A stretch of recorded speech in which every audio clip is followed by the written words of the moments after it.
오늘 우리가 열왕기상 18장에 있는 말씀을 함께 보았는데, 오늘 본문의 주인공은 엘리야라고 하는 분이십니다.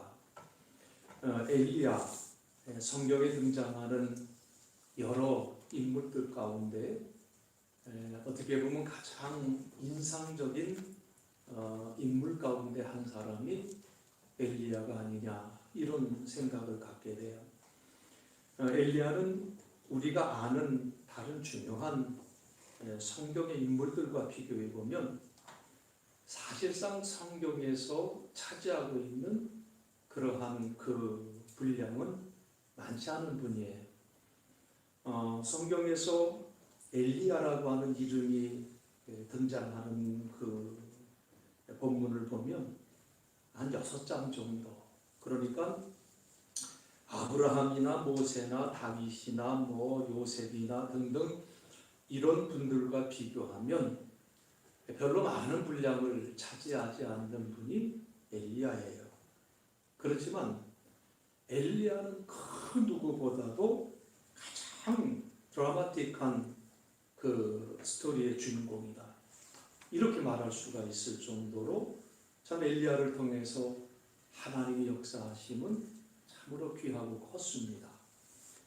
가장 큰 능력을 보였던 인물, 또 반면에 또 가장 연약하고 가장 인간적인 면모를 보여주었던 인물, 그분이 바로 엘리야죠.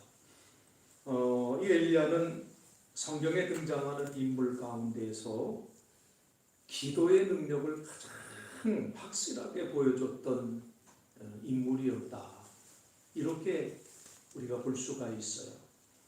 그래서 야고보서에서 기도에 대해서 야고보가 강조하며 권면하면서 수많은 구약 성경의 믿음의 사람들 가운데 특별히 엘리야를 본으로 해서 권면했던 말씀을 우리가 야고보서에서 보게 되는데, 엘리야는 우리와 성정이 같은 사람이로되 그가 비가 오지 않기를 간절히 기도한즉 3년 6개월 동안 땅에 비가 오지 아니하고 다시 기도하니 하늘이 비를 주고 땅이 열매를 맺었느니라, 이렇게 말씀을 하셨어요.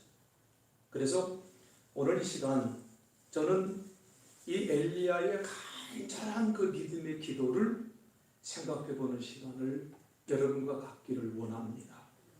결론적으로 말씀을 드리자면, 저는 엘리야의 기도의 비결이 어디에서부터 시작이 됐느냐, 그가 바로 선지자였기 때문에 이런 그 간절한 믿음의 기도가 그에게서부터 출발이 되었다, 이렇게 결론적으로 생각을 하고 말씀을 보려고 합니다. 여러분, 구약 성경에 등장하는 그 직책들이 여러 가지가 있습니다.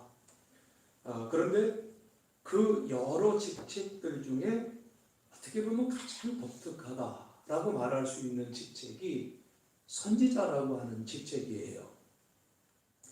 왕이나 제사장도 정말 중요한 역할을 맡았지만 사실 왕이나 제사장은 고대 사회 어느 나라 어느 시대 어느 종교에서나 있었던 것이 왕이요 제사장이라고 하는 직분이에요. 그런데 우리가 선지자라고 하는 이 단어를 발견하게 되면, 선지자, 이것은 바로 성경과 관련되어지는 이야기로구나 라는 것을 우리가 쉽게 알 수가 있잖아요. 점을 치고 기둥을 살피며 앞날을 예언하는 사람들 어느 시대나 또 어느 때에나 있어 왔고요. 심지어 우리 옆 동네인 저 신당동 말 그대로 신당동이에요. 거기는요 정말 정치는 사람들, 무당들이 한 마을을 이루고 있었어요. 그래서 신당동이 됐는지 모르겠지만 이런 그 부류들은 어느 시대에나 있었다는 거예요. 그런데 우리가 알아야 될 것은요, 선지자라고 하면 이들과는 다른 사역자가 선지자라고 하는 거예요. 선지자 또는 예언자 이렇게 얘기를 하면 보통 여러분들 어떻게 생각을 합니까? 선지자요 예언자라고 하면 대개 어떻게 우리가 해석을 하는가 하면 앞날을 미리 알려주고 전해주는 사람이 선지자요 예언자다. 이렇게 우리가 해석을 하는데, 그런데 여러분 우리네 말로 번역된 이 선지자라고 하는 원어 히브리어를 보면 아주 짧은 단어예요. 나비.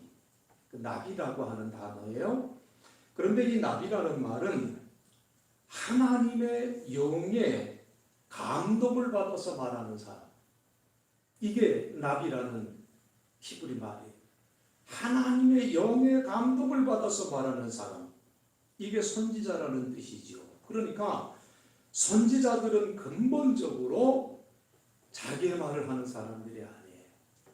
하나님의 말씀을 대언하는 사람들이고, 그래서 부분적으로는 미래에 대한 예언도 포함이 되어 있습니다.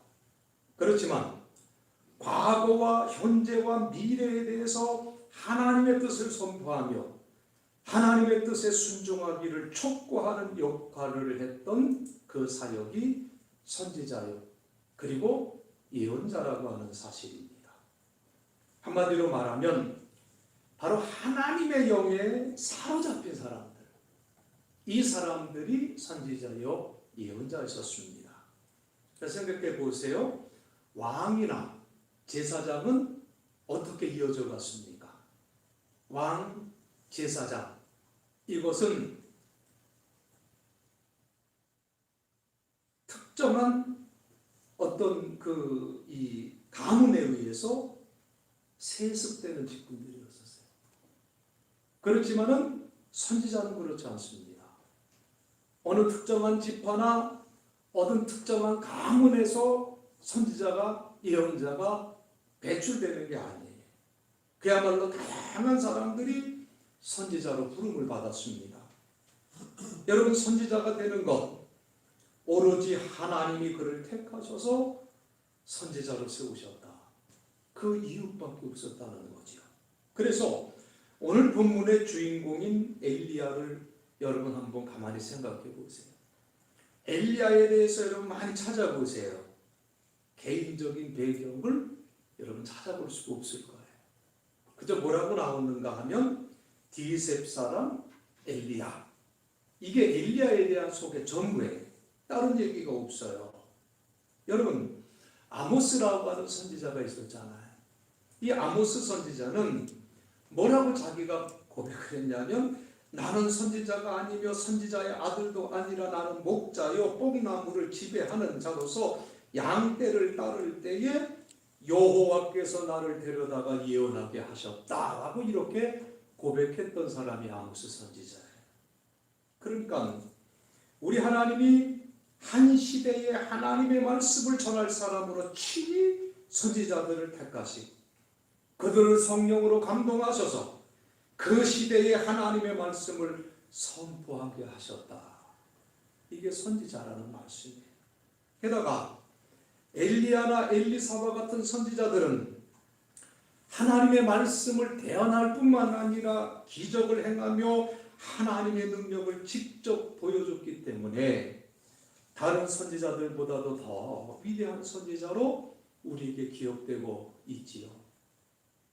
여러분과 신학교를 다닐 때 보통 이 신학교를, 우리 감리교 신학대학을 다른 말로 부르기를 어떻게 불렀는가 하면, 거기 냉천동에 있잖아요. 서대문구 냉천동. 그래서 냉천동 선지동산이다. 또 감리교 신학대학이 언덕 위에 있어요.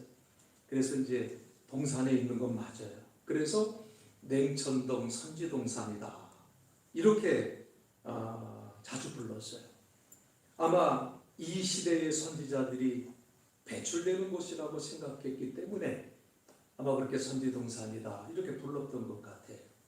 그런데 사실 엄밀히 따지면요, 생각해 보면 선지자는 어떤 학교에서 어떤 교육을, 그 교육 과정을 마쳤다고 되어지는 것이 아니라는 거예요.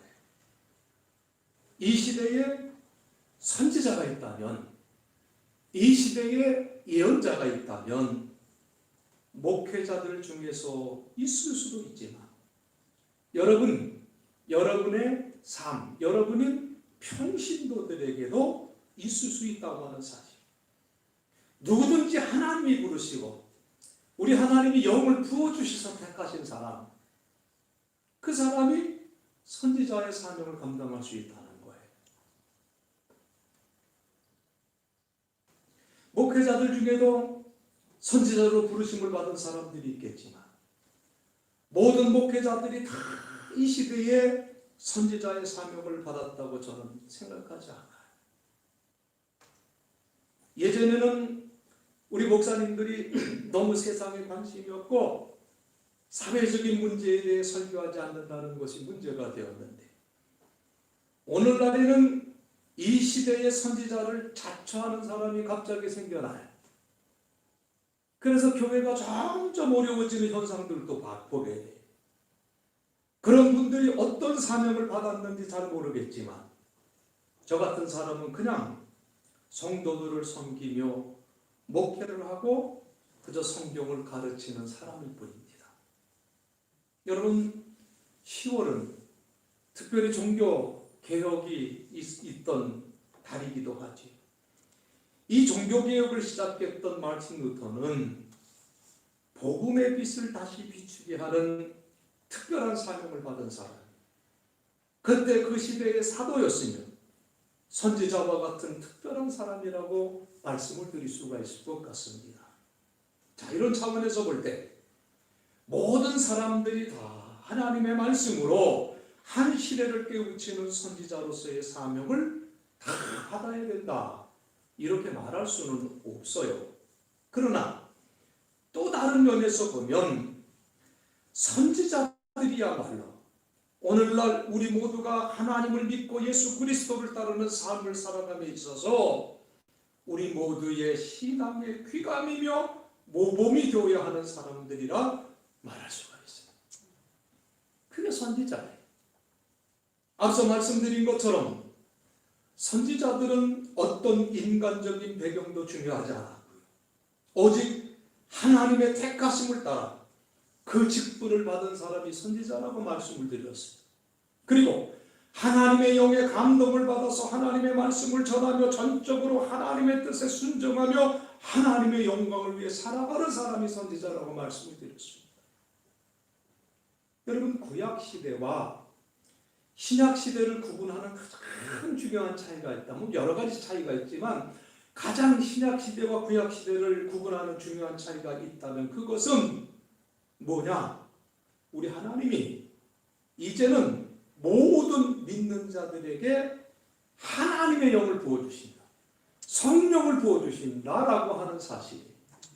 구약시대에는 특정히 당신이 택한 사람에게 하나님의 영을 부어주시고 선지자의 사명을 감당하게 하셨다면, 신약시대에는 예수 그리스도를 믿고 따르는 모든 사람들에게 성령을 부어주신다고 하는 말씀이에요. 여러분, 비록 우리가 이 세상에서 여러 가지 직업을 가지고 여러 가지 역할을 맡아서 살아가고 있지만 근본적으로 모든 그리스도인들은 하나님의 부르심을 받았고 하나님의 영의 인도하심을 받는 사람들이라고 하는 것을 기억하며 살아가야 됩니다. 그래야 구약 성경에 나오는 선지자들의 그 삶이 바로 오늘을 살아가는 우리 신앙의 삶의 중요한 모범이 될 수가 있는 거예요. 여러분, 엘리야가 위대한 기도의 사람이 될 수 있었던 비결이 여러분 무엇이라고 생각이 되십니까? 엘리야가 그러한 간절한 믿음으로 기도하는 사람이 될 수 있었던 그 비결은 바로 엘리야가 선지자였다라는 이 사실에서 우리가 찾아야 된다는 거예요. 그 이유가 이렇습니다. 기도 응답의 비결이라는 것은 근본적으로 얼마나 나의 인생이 하나님의 영광을 위해 헌신된 삶을 살아가고 있느냐? 여기와 직결이 되어 있는 거예요. 여러분 절대로 이것을 간과해서는 안 됩니다. 성경에 보면 엘리야의 기도는 놀라운 능력을 보여줘요.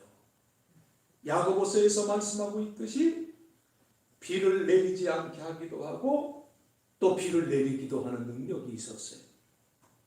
바알과 아세라를 섬기는 선지자들에 맞서서 놀라운 하나님의 권능을 나타내서 하늘에서 불이 내리게 하기도 하고, 가난한 과부의 집에 먹을 것이 떨어지지 않게 하기도 하고, 심지어는 죽은 아들까지도 살려내는 그 기적이 엘리야의 기도 속에서 나타났다는 것을 우리가 보잖아요.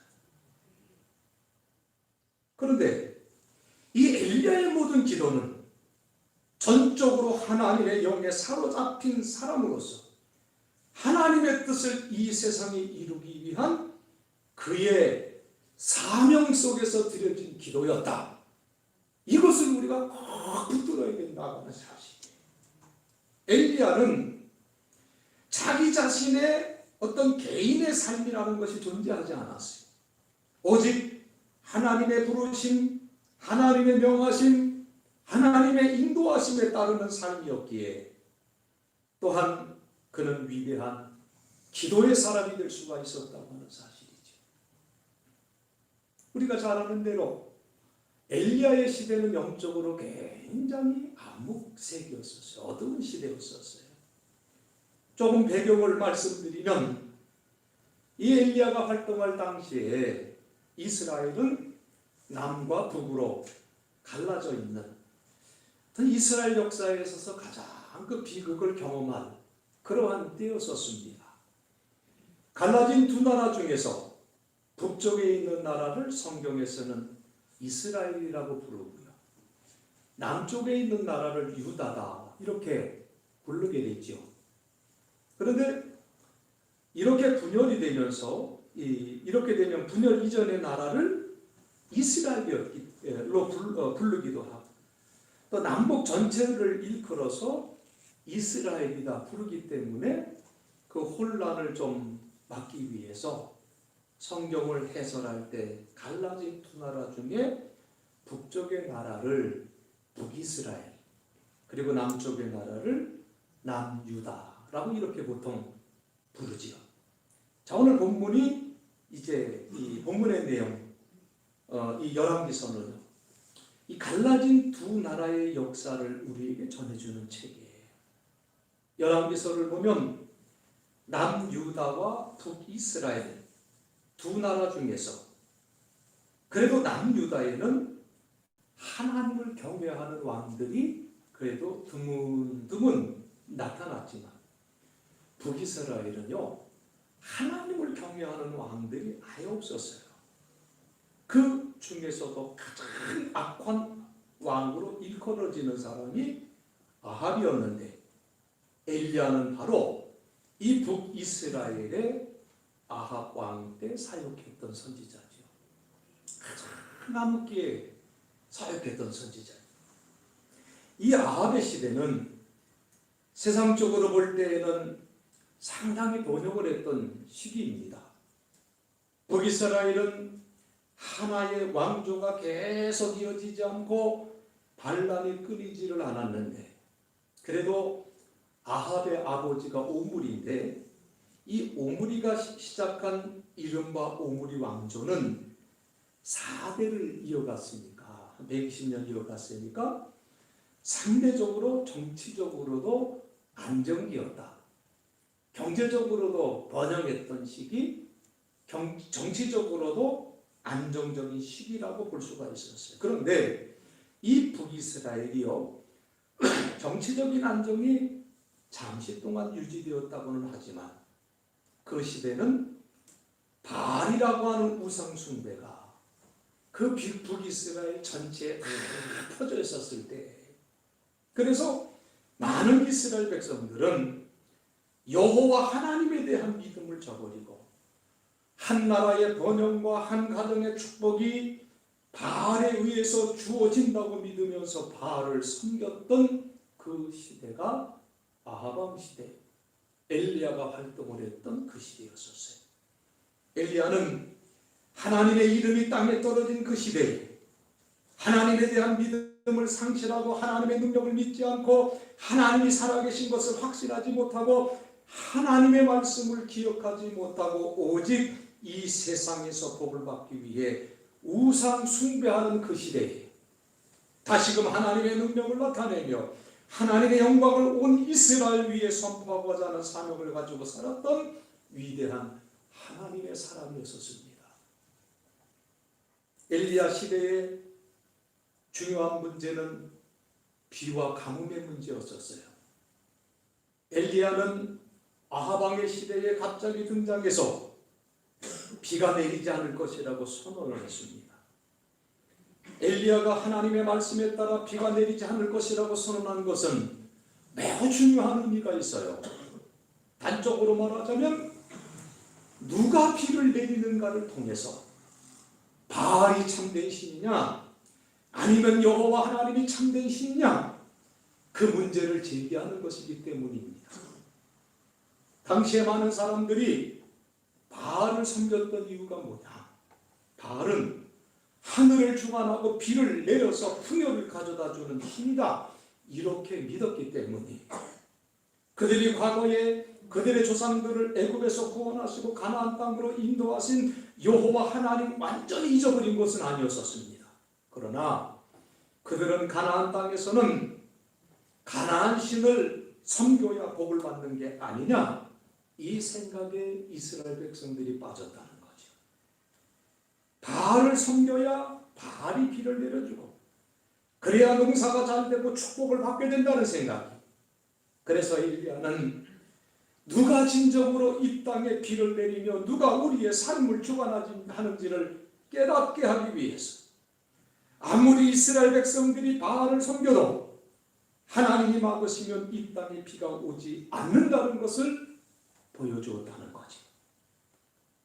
우리 하나님은 오늘날 우리의 삶 속에서도 동일하게 역사하시는 하나님이라는 것을 여러분 잊지 마시기를 바랍니다. 아멘. 우리가 하나님의 은혜를 믿고 우리가 누리는 모든 것이 당연하게 우리에게 주어지는 것이라고 생각하면서 하나님이 아닌 다른 것을 의지하게 될 때 하나님은 우리가 의지했던 그 모든 것 뒤흔드시고 우리가 당연하게 누릴 수 있었다고 생각하는 모든 것들을 거두어 가시는 분이 우리 하나님이시라고 말씀합니다. 그래서 우리도 모르게 섬기는 이 세상의 권세들, 이 세상의 우상들 우리가 버리고 진정으로 하나님의 은혜를 간절히 의지하기를 원하시는 분이 우리 하나님이에요. 우리는 형통할 때에 이 모든 것이 하나님의 은혜로 허락된 것임을 잊어버리고 마치 내가 잘나서 이 모든 것을 누리게 된 것처럼 생각하고 이 세상에 힘 있는 사람들과의 인간관계가 내 인생의 버팀목인 양 생각하고 마치 하나님 없이도 살아갈 수 있는 것처럼 착각하며 살아갈 때가 여러분 얼마나 많습니까? 그때 우리 하나님은 마치 엘리야의 시대에 비를 내리지 않으셨던 것처럼 우리의 삶을 메마르게 하시고 우리가 다시 하나님을 찾고 의지하게 인도하시는 하나님이시라고 말씀입니다. 엘리야는요 이스라엘에 비가 내리지 않을 것이라고 선언하고 누가 하늘을 주관하는 진정한 하나님인지를 보여주기 위해서 바알과 아세라 선지자 850명과 기도의 대결을 펼치잖아요.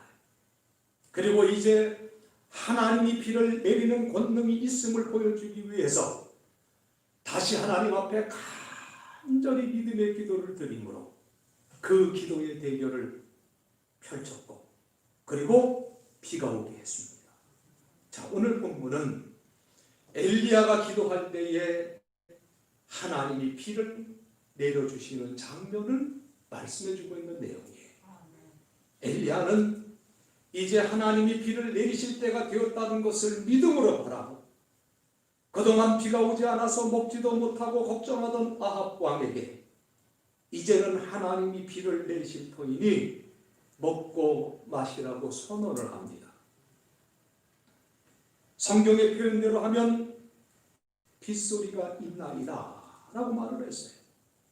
아직 비가 오지 않고 있지만 엘리야에게는 빗소리가 들렸다는 말씀이에요.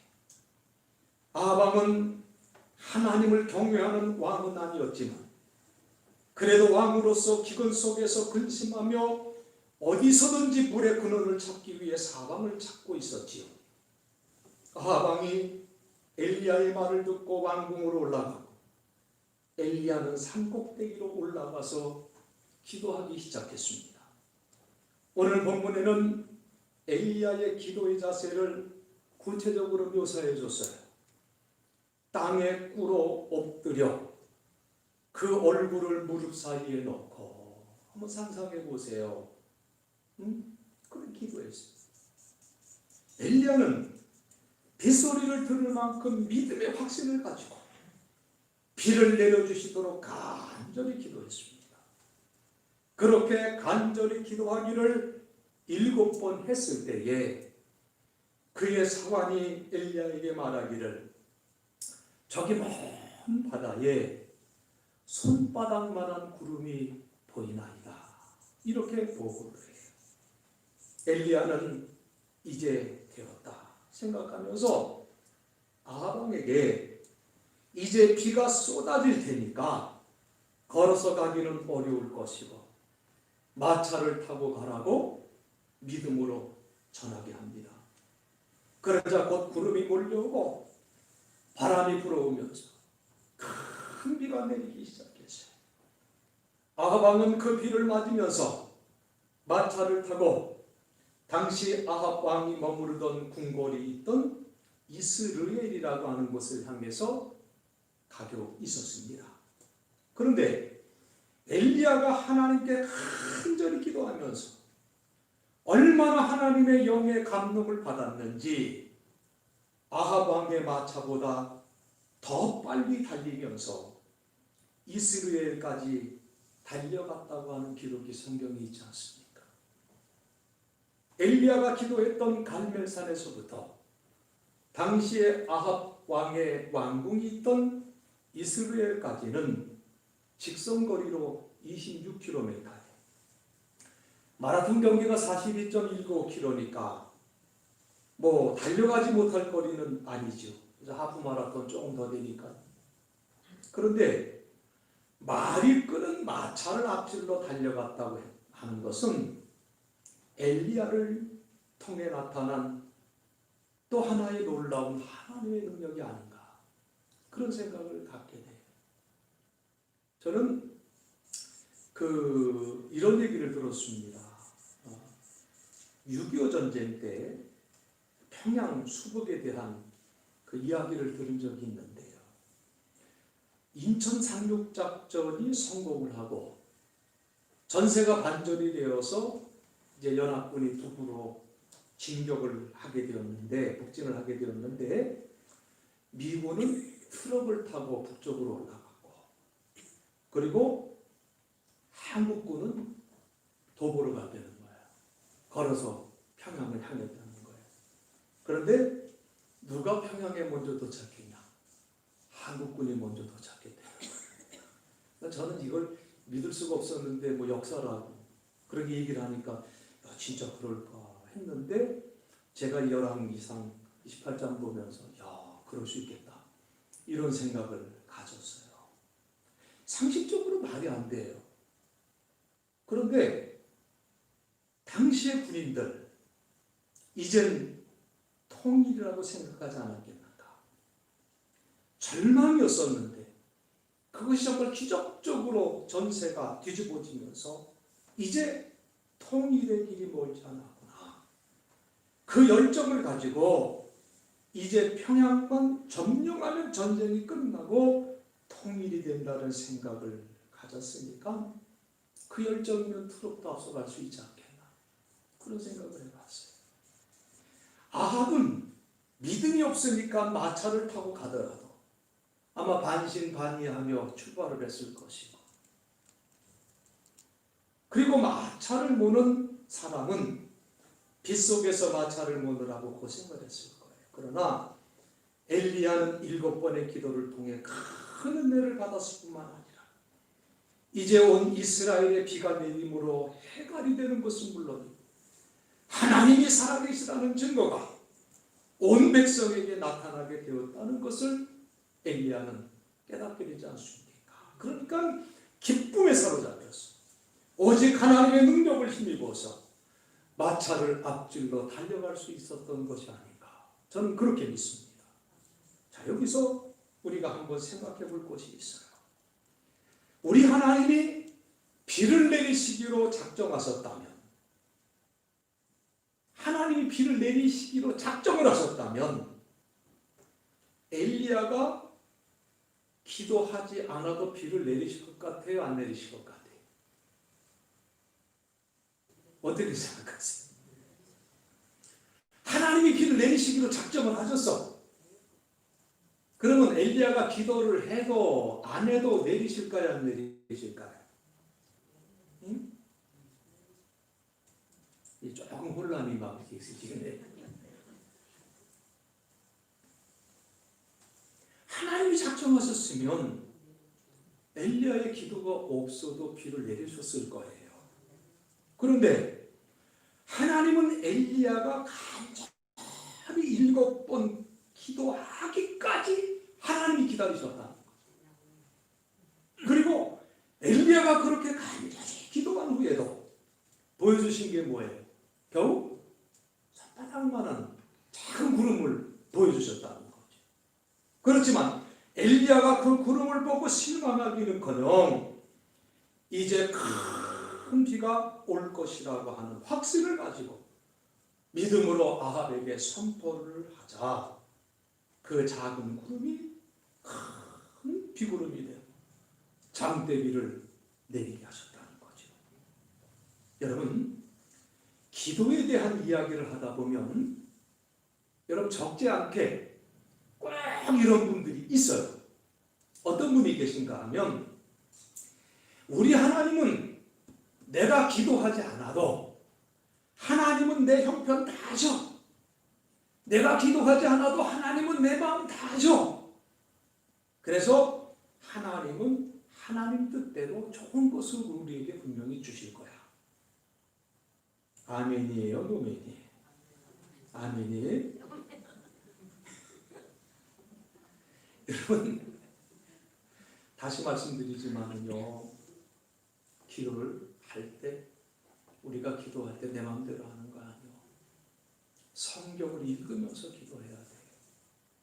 항상 기도할 때는 성경 읽으면서 기도해야 돼요. 하나님은요, 능력의 하나님이에요. 전지전능의 하나님이에요. 못하시는 게 없는 하나님이에요. 그러나 우리 하나님은 혼자서 하나님의 능력을 자랑하시는 분이 아니에요. 우리가 이걸 알아야 돼요. 하나님은 우리를 사랑하시고 우리가 믿음을 가지고 하나님 의지하며 하나님 더 사랑하는 은혜 받기를 원하세요. 그래서 우리가 기도할 때까지 기다리시는 하나님이시다 그 말이에요. 우리의 기도를 통해서 역사하시기를 원하시고 그래서 우리의 믿음을 도우시는 분이 하나님이에요. 하나님은 우리의 기도를 통해서 하나님의 뜻을 이루어 가세요. 그러므로 하나님의 뜻에 합당하게 드리는 기도를 우리 하나님이 기쁘게 받으신다는 사실이에요. 엘리야는 하나님께 온전히 붙들림을 받은 사람이었습니다.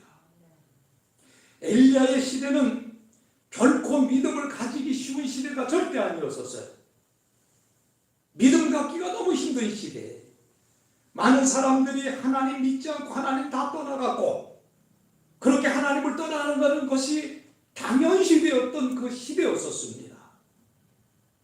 하나님은 능력이 없고 하나님을 의지하는 것은 인생에 아무런 도움이 되지 않는다고 생각하니 참된 믿음을 버렸던 사람들이 점점 많았던 시대였었어요.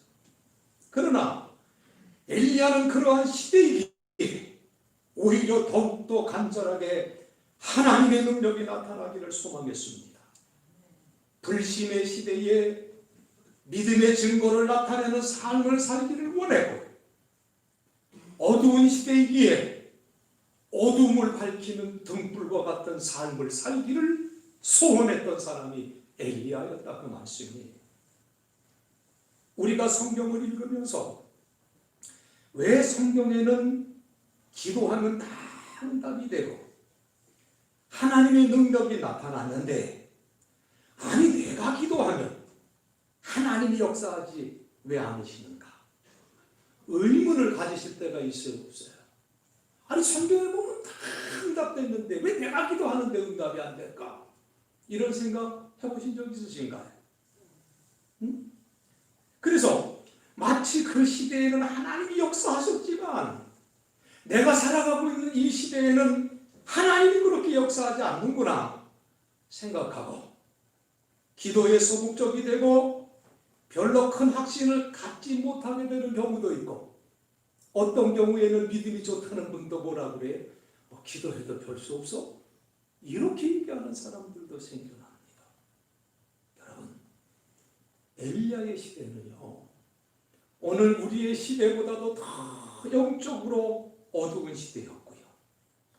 믿음의 확신을 가지고 기도했던 사람들은 극히 적었던 시대였었습니다.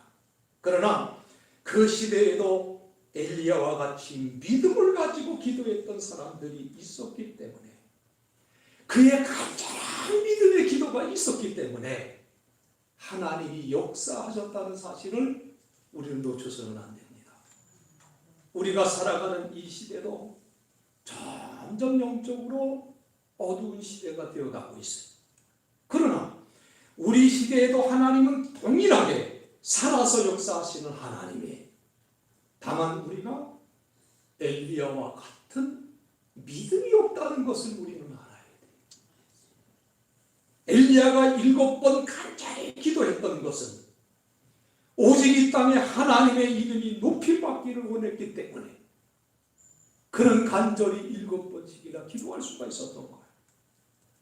사람들이 누가 진정으로 이 땅에 피를 내리시는 분인지를 깨닫고 우상을 버리고 하나님께 돌아오기를 간절히 바라는 사람. 그래서 하나님은 그의 기도를 통해서 역사하셨다는 사실을 여러분 놓치지 마시기를 간절히 바랍니다.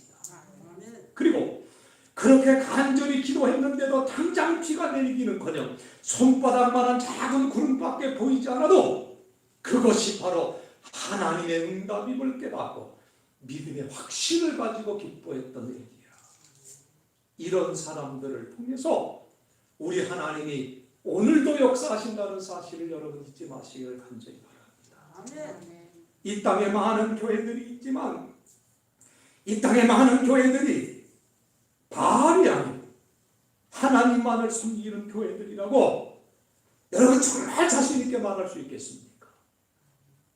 이 땅의 교회들이 점점 하나님에 대한 믿음을 잃어버리고 하나님 아닌 다른 것을 의지하고 자랑해 오지는 않았는가 그 말씀이에요. 여러분 우리 교회를 생각할 때에 여러분 무엇을 자랑하고 여러분 무엇을 부끄러워하십니까? 여러분들은 여러분의 인생을 생각하실 때에 여러분의 인생에서 무엇을 여러분은 자랑하고 여러분 무엇을 부끄러워하십니까?